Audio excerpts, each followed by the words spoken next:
This last session is with everybody together, and we're looking at the rather cheesily contrived pun next steps and the onward collaborations. We're going to be looking forward far more than looking back here. And just by way of introducing the discussion very briefly, because we have less time than we thought, I don't know, I'm maybe prone to overzealous metaphors, but sometimes the steps work with all its complexity seems like a mushroom. It comes out of so much pre-existing activist scholarship of different kinds in different disciplines. It flourished for a while like a one mushroom with many other mushrooms all around, like fruiting bodies in the forest. And then, of course, the underlying rhizomes that give rise to this are going to continue on. And so we're just one little lens onto these activities that go on all around the world, sometimes out of sight. And so this session really is a chance to see some of those threads that went into steps, went alongside steps, and are now going to go forward after the step center itself has gone back into the soil. But we will be carrying on collaborating in all these ways together. And I hope that these little flashes, we've asked our speakers to do an impossible task of compressing so much exciting work into very short spaces, but I'll introduce each speaker and we'll have a little discussion at the end, hopefully.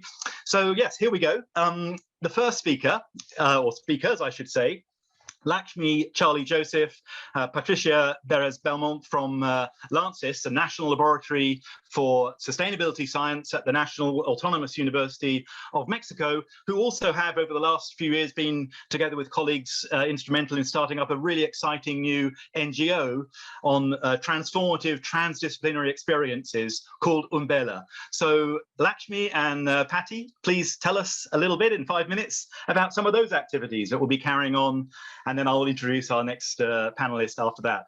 Please. Thank you, Andy. Hi, my name is Lakshmi, and together with Patty, we will present some of the learnings that now inspire a few next steps of our network based in Mexico. So for the past several years, and together with some collaborators, we developed Atela project in Mexico, which was inspired by some constitutive elements of the pathways approach from the STEP Center. In particular, opening up and broadening out wider discourses and possibilities for action through an explicit focus on the importance of eliciting the diverse framings and rationales behind, which then helped in questioning dominant narratives and exploring alternative pathways forward.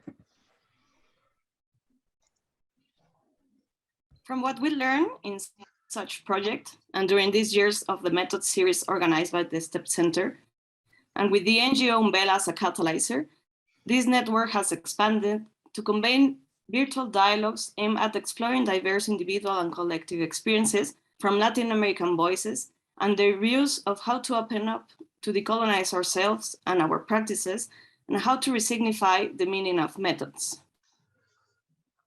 And so we embarked on a learning cycle through dialogues that entail active listening, guided by the metaphor of cultivating knowledges, referring to the agricultural cycle to which most cultures are connected.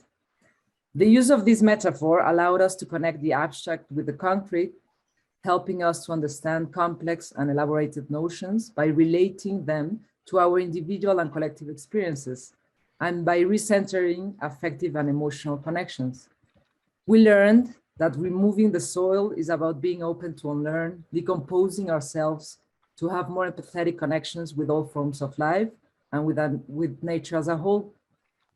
And once that soil is aerated with cracks for deeper roots, spaces open up to think of utopian futures that must start by working in the present, in spaces that are apparently empty, but at the same time reach for diverse seeds to grow among values that form a common ground open to plurality. So with all this, the question arises of how to go further with methods, practices, or strategies that support these spaces for transformative praxis. As Helda, one of the participants, said in the third conversation, in our ecology, there are no recipes but principles. And so it should be on transdisciplinary research, creating spaces where there is room for creativity, diversity, and affectivity, and perhaps using other types of methods, such as poetry, dancing, or cooking, may help to this notion of truly opening up. We also need to acknowledge that we learn from plagues and wounds. It is about looking at methods as relationships where there is no object, but subjects able to challenge, disrupt, and decentralize power. And what makes transformative processes last? Taking care of the processes means taking care of representativeness, inclusion, the structure of the dialogue, clarity, transparency, and recognizing that facilitators have an important role as articulators of voices together with a tribe of people who share these principles, like the tribe with whom we have shared this journey of conversations, the utopia of Umbela that is already happening. So from this experience, we now see Umbela as an organization that is aimed at facilitating processes of change through diverse pathways that can open up more sustainable and just presents and futures. In particular, we would like to build Umbela as an articulator of diverse knowledges and practices. Hence, our first step will be to revisit our methodological approaches to explore how we could further incorporate these learnings for opening up methodologies from our relational approach and a decolonizing praxis that transcends this monocultural thinking. We would also like to continue gathering and sharing knowledges based on transformative experiences all around the world. In this map, you can see the location of some of them from the people that participated in the conversations, and we hope to have their information on an interactive platform to share such experiences. So hopefully, the Cultivating Ways of Knowing for Transformations project could continue with other initiatives around the planet. So we invite you to submit your polling initiatives. We also invite you to watch the conversations in the link we are sharing also in the chat, and please feel free to contact and engage with us. We are honored to be here today. It has been a privilege to be able to collaborate with the STEP Center, and we will like to thank everyone who was involved in this endeavor, and thank you all for being here today. Well, thank you so much, Patty and Lakshmi. It's been our honor and our pleasure. Thank you so much. And that talk just really conveys the inspiring nature, especially over this last year, but the work that you guys have been leading in. I think that if the medium is the message is one of the insights, then the beauty of the graphics and the analogies that you've been working with are in themselves a sign of how effective the work you're doing is. And I really look forward to engaging in the next stages. So thank you so much. Similarly formative for the experience of the STEP Centre in Sussex was long-standing collaborations with colleagues in Jawaharlal Nehru University in Delhi over many years, both in SPRU and in IDS. And I'm really pleased to have now with us Ritu Priya Mehrotra from JNU, who has been with colleagues there setting up the transdisciplinary research cluster on sustainability studies. And this has brought a whole lot of inspiring material to the STEP's work over the years and is carrying it forward in all kinds of new ways. And I really look forward to hearing from you, Ritu, about that. Thank you. Thanks, Andy. I'd like to begin by sharing what I and my colleagues at the Transdisciplinary Research Cluster for Sustainability Studies, the TRCSS at JNU, have been discussing while reflecting on our relationship with the STEP Center over its 15 years.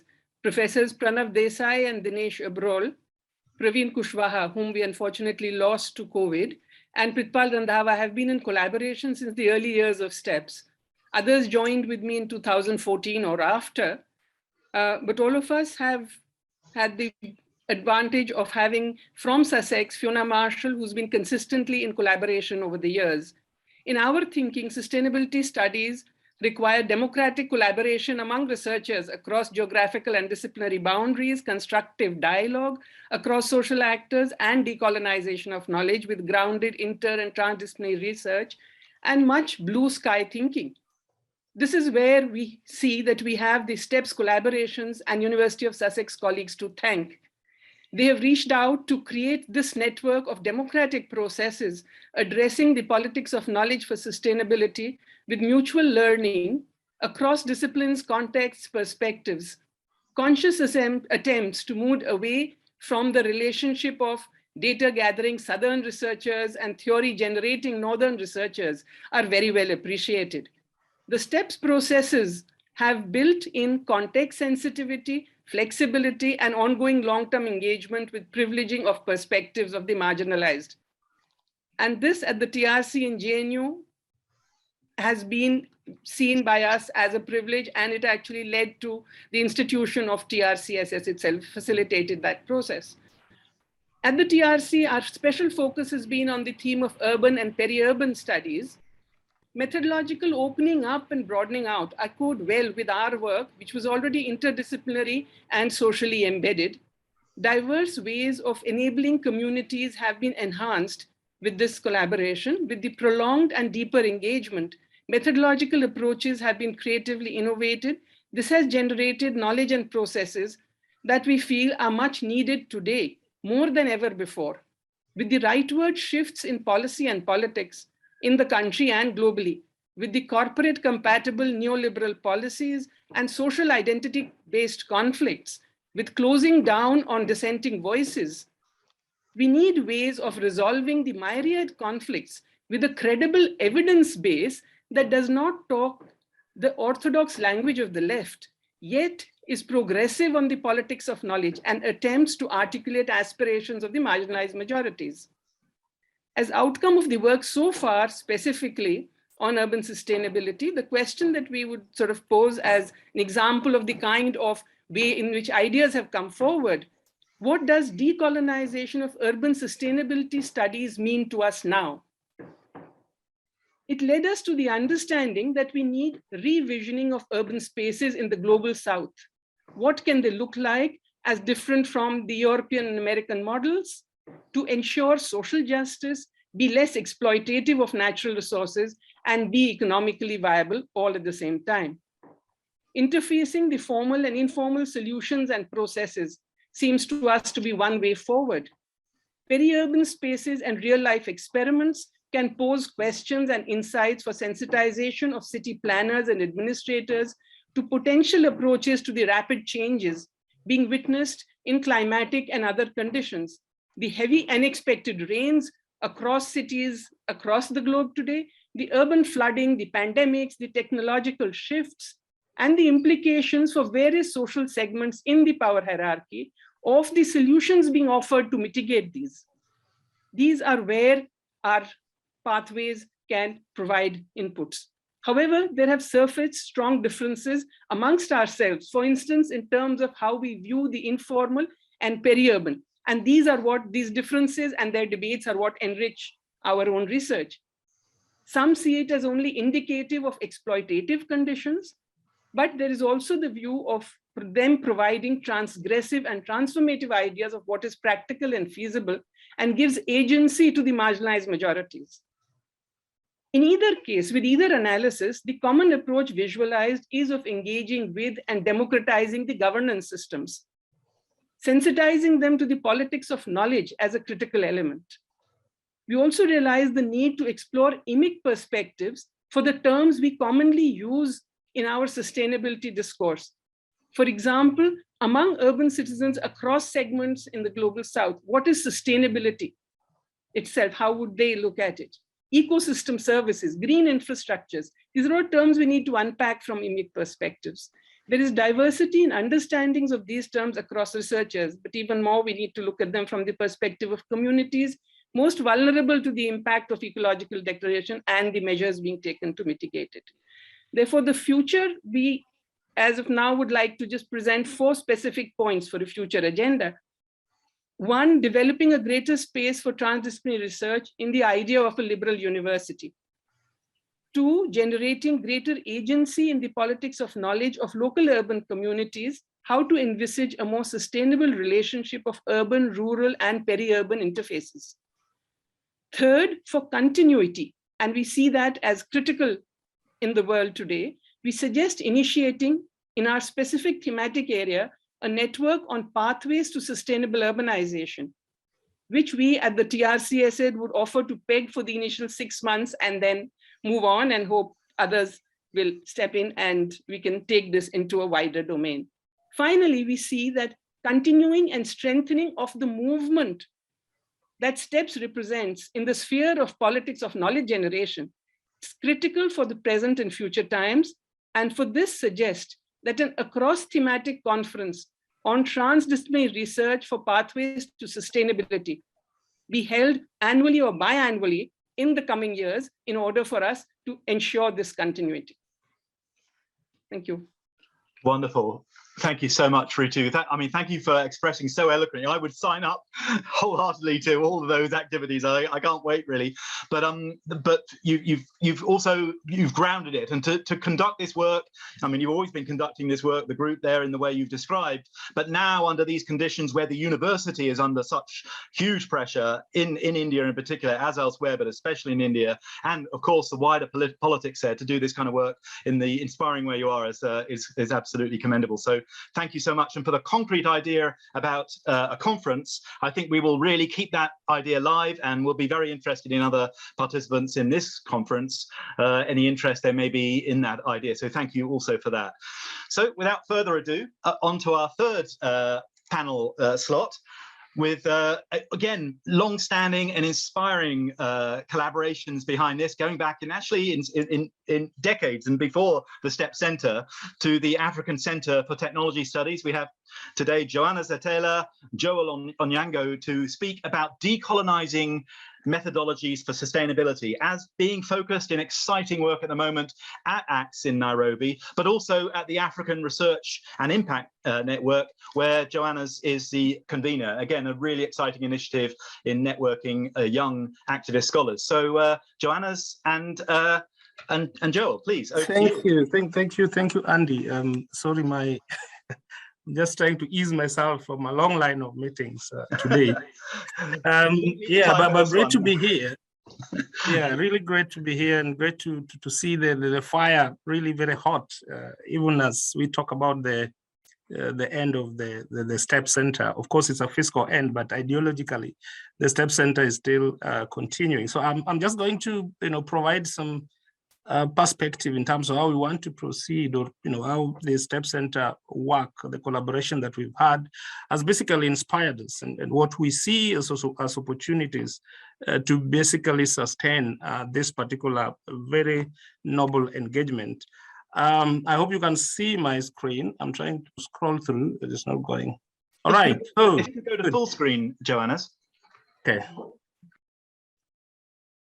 Okay, where is this? Okay. All right, something is blocking the full screen. Are you able to see this so that we? It's fine, no worries, Joanes, please. Great. So just to start by saying, STEP Center is my home. This is where I've basically grown in terms of my career. Way back in 2011, this is my first visit to the STEP Center, having a beer with one of my then mentor, together with other renowned friends and great experts, Professor Ian and Melissa, who really began to mentor me. I just finished my master's from the University of Bonn in Germany, and then I got into this early career fellowship under the Future Agricultures program by the STEPS Center, and of course with partners within Africa. So this was really very eye-opening, and through this journey, I think I've learned a lot from the STEP Center, and that learning basically has leveraged or has brought in a number of other young champions who basically share into the STEP's ideologies and the ways of thinking. And Joel is also here, will basically attest to that. So we have been collaborating with the STEP Center through the Africa Sustainability Hub, which is basically a partnership that focuses on strengthening the South-South, North-South relationship, or sort of collaboration, basically to explore how do we broaden the pathways towards understanding solutions, Africa's problems, and also the solutions in a much more clear and in a much more inclusive way.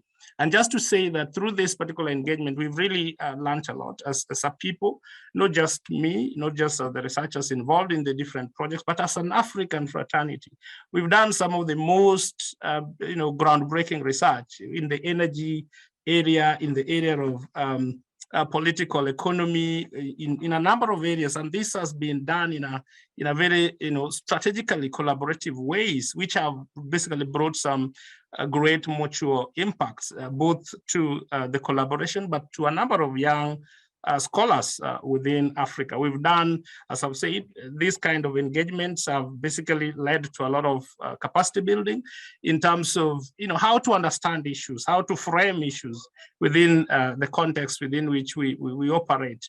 I think the STEP Center approach is one of the pathways, approach is one of those approaches that basically is really very instrumental. When you have to argue a point in a particular platform, whether it is in a policy realm or in academic realm, the pathways thinking basically makes you really see things from a very strategic perspective. And of course, supported by the summer schools that most of us have been able to be part of, and instilling that kind of skill has been really very transformative. There have been a number of trainings, there have been a number of engagements that we've had with specific STEP Center colleagues, and I think these have been really transformative, and I would say has really led to making a lot of the young, talented African researchers what they are today. And finally, we've also been really engaging quite a lot on sustainability debates. And if you look at the way a number of, and this is very inspirational to say the least, the way the STEP Center colleagues always present their perspectives and their points. You can see already the passion that Andy is exhibiting in just moderating this particular panel. But you can, basically feel the passion. And this is a passion that is not just staying at the STEP Center, it's a passion that has been passed on. As you can see, a lot of young African scholars are now leading a number of strategic global debates with this particular passion. And these scholars have either in one way or the other been part of the STEP Summer School, or have been able to engage STEP Center scholars in one way or the other and learning from them either explicitly or implicitly. So this has been really a great sort of a journey and engagement that we think as a continent, not just as a person or as a country, as a continent, we see a really, what I would always call, whenever I talk about sustainable partnerships or strategic partnerships in global forums, actually the STEP Center partnership is one of those partnerships that I always profile and say, this is a model that you can really showcase. I mean, I've been talking to a few colleagues on how we can write, some article around the case study of the partnership that we've had with the STEP Center, which has really been really great and moving forward. Nonetheless, I think one of the things that is very critical is that as we've been engaging in this, in the pathways approach and with the STEP Center colleagues, there are a number of questions which have remained, and these questions have kind of bothered us as young researchers, as people who want to take the African continent in terms of partnership, in terms of excellence forward. One of the things we've been trying to understand, which has not been answered, is the question of how do we use the pathways approach to break the silos in the research, of course, and policy. This is a major problem in Africa, and this is one of the questions I've been struggling with. How do we bring the pathways approach? Of course, a few of us have benefited from the approach, but there is a whole ecosystem of people, a whole ecosystem of needs for this particular approach. So how do we bring this down? The other question relates to how do we foster peer learning? As we say, there are really a number of talents within the continent. And one of the things that is very critical and has still been lacking is the learning to understand, really, I can come to the STEP Center, I can learn a lot of this pathways approach. A few, maybe 1 or 2 or 10 of us could come there. But how do we cascade this gospel to the masses who are actually yearning for it, because they don't have those spaces? And some of these spaces basically were, some of us kind of experienced these spaces through engaging with the STEP Center. As in, our first experience was, the space, the platforms that the STEP Center opened, and we were able to, again, learn quite a lot. Then how do we pivot, leverage on skills, experiences, and all those learnings that I have talked about? Again, talents and research excellence. How do we bring that on board? And these are things that, to date, while we've benefited from the pathways approach and the STEP Center collaboration, are still bothering Africa as a continent. And they remain a major bottleneck to the achievement of the kind of leadership, organizational leadership, thought leadership that Africa would like to see we have the Africa Agenda 2063. I have been the lead of the Africa Union Innovation Framework, with which I have been able to usher in some of the research, transformative research that we've been doing with the STEP Center into that particular framework. But there are many other, strategies. There are many other problems. There are many other needs that perhaps we could be able to use the learnings and the strategic value of the STEP Center approach to be able to confront within the continent. And this is why I just want to mention that we basically thought as a group, as a team of people, or young researchers who have been part of the STEP Center journey, to come up with this network called the Africa Research and Impact Network. So the novelty of this network is in the fact that it tries to answer some of those questions that we feel that have not been answered yet, even though we have the knowledge. One is that we try to provide a bottom-up approach to adopting the pathways methodology. Number two is that empirical evidence to inform policy and outreach. This is very important in terms of building the pathways approach from a more practical point of view, focused on, opening up a range of pathways for research and achieving sustainable impacts. I've talked about this, how we need to open up spaces in Africa in a way that brings not just effective solutions, but more inclusive solutions. So those are some of the things that the ARIN network is basically trying to look at. And most importantly, and this is very key, and Joel could also expand on this, the element of decolonizing knowledge. And this is, the whole thing is about how do we decolonize, how do we bring the STEP Center approach, the pathways approach, to the African context. Of course, in one way or the other, this is related to decolonizing and bringing, getting the context to buy into the approach much more effectively. And we have done in the last few months, we've worked with STEP Center colleagues, Marina, of course, Andy, a number of colleagues, to be able to convene some really powerful high-level engagements on decolonizing methodologies in a way that fits the African context. And I think there's a really increasing momentum, and there's a lot of interest among more than, for instance, within the ARIN network, we have around more than 200 fellows from 36 African countries. And all these fellows are really very passionate to engage in these particular discussions around learning and how can they really apply and, decolonize some of the, innovative methodologies like the pathways approach and bring to their practices and action. And they maybe, this is a work that we are going to continue, and we are going to pursue collaboratively with our colleagues in the STEP Center, but maybe just to usher in Joel, just to perhaps expound on that a bit. Joel, please.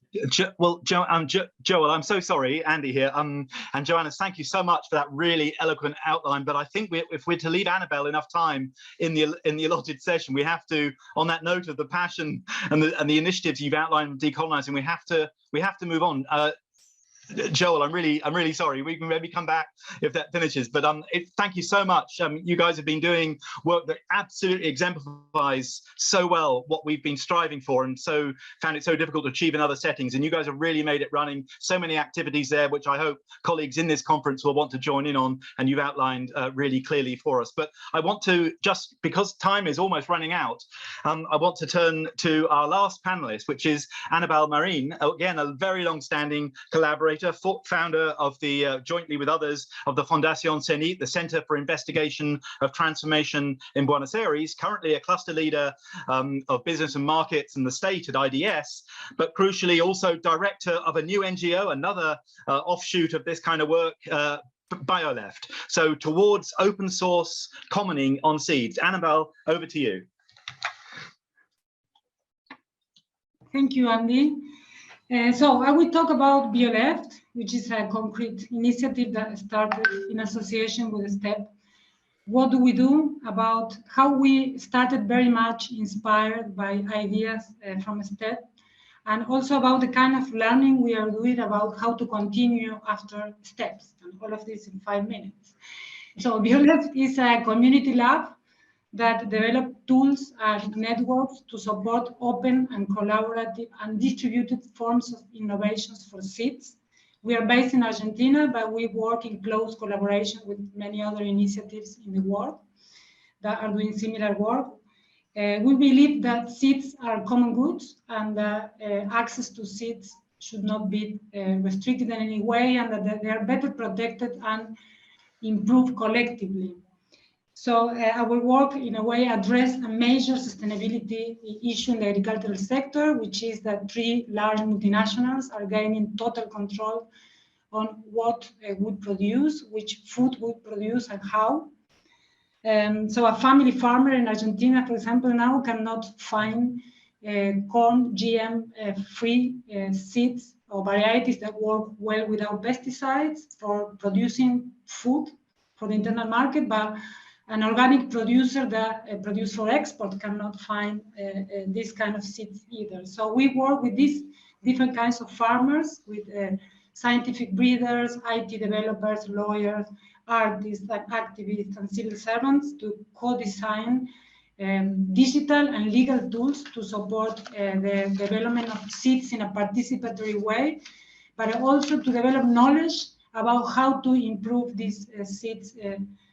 So in a way, our work is as much about seeds as it is about new forms of working and collaboration between different kinds of stakeholders. So we have developed, for example, a digital platform that supports participatory breeding. We have developed some legal tools that are useful to protect seeds from strict forms of appropriation. BioLeft started very small as a research action project in the context of the Pathway project in a step. We were just, to begin with, just researchers. Actually, me, Almenda Kremaski, that's here, and Patrick Van Swanemer. But now we are more than 15 people pushing the initiative, a very diverse group, not just anymore researchers, and also there are like 2,000 people directly associated to BioLeft at the moment. And we work with different kinds of networks, farmers networks, we work with civil servants, we work with seed companies, small independent seed companies, and we have got support from different funding agencies, and we are permanently developing new projects, now, for example, to support women, network of women breeders. So BioLeft is an excellent example of the kinds of initiatives that started inspired by ideas from STEP. STEPs emphasize to us that diverse pathways to sustainability should be recognized, that power matters, that we should address issues of power, that knowledge and action reinforce each other. And we took very seriously these suggestions, and we have been pushing one of these diverse pathways, we believe. And so just to finish, a few questions that we think are still open, are very important in relation to this work that we started. Is first, and the more general is, that for us is very important, is how do we give continuity to this work that we started? And this is something that Ritu mentioned, and I think is very, very important. We are working with people. We have told people that their dreams can be made real. So the question for us is, do we have a responsibility with these groups of people to continue to support this work, or we're just responsible for throwing these new novel ideas? And this is a question for us as researchers that are doing action research, but also to funders, because we are in these action research projects, we are involving people, real people that put their dreams and their work to share with us. And so what is the responsibility we have to continue pushing these things? And more specifically in relation to BioLeft, questions that are important are about knowledge. We need knowledge about participatory breeding, which is adapted to our needs, as it's not there, how we go with that, but also about governance. What are the governance, how we govern these initiatives which are participatory, who to include, who to exclude from these projects, how we relate to government, how we relate to market actors. Should we look for benefits to sustain the initiative or carry on with other kinds of approaches, and many, many other questions like that that have to do with how we continue the work that we started in relation to STEP. So thank you. Again, Annabelle, thank you so much. Actually, a wonderful account, and like all the other speakers, compressing that into so few minutes is hugely appreciated. But that you've engaged with political economy, some of those really deep structures that sometimes are difficult to get to from a research, coming out of a research trajectory. So especially kudos for that, and thank you for the inspiration, and good luck with the next steps. So predictably, we have rolled on over our allotted time. We knew it was crazy to try to cram everything in, but we also knew that's what we wanted to do. We wanted to convene this space, remind ourselves of what it was motivates us, what is it we've been doing, and all the possible onward steps that come from this. And no one could have done that better than Patty and Lakshmi and Ritu and Joanes and Joel and Annabelle, outlining these really exciting, vibrant initiatives that come out of this body of work that inspired steps in the first place. Thank you, colleagues, very much for that. And all I can say really in sadly closing this, it becomes hard from my lips to be closing down anything, but this is the end of the conference and we're approaching the end of the STEP Centre in Sussex, but this is not, as we've heard, a closing down. This is an opening up, because these activities, with all the energy we've been hearing, are going to be continuing. We really appreciate all the people who joined the conference, 700 people signing up. We've got well over 200 still here now, and thank you for joining us. We haven't been able to participate in one-to-one discussions here in the way that we usually do at STEPS meetings, but we're looking forward to doing exactly that in so many of the initiatives that we've heard today. Please be in touch with us. Please be in touch with our colleagues who we've heard from in this session about these onward activities. Remember Ritu's suggestion, which I think we need to give some thought to, about convening this space more regularly, of this community that's truly global, clearly rooted now outside the old coloniality centres, and we just I just relish the prospect of all that's going to be happening down the years, and looking forward to engaging with you. So thank you for all the contributors to the conference. Thank you for all the participants. I think, having overstayed our welcome on Zoom, it falls to me to say bye-bye and farewell and good luck.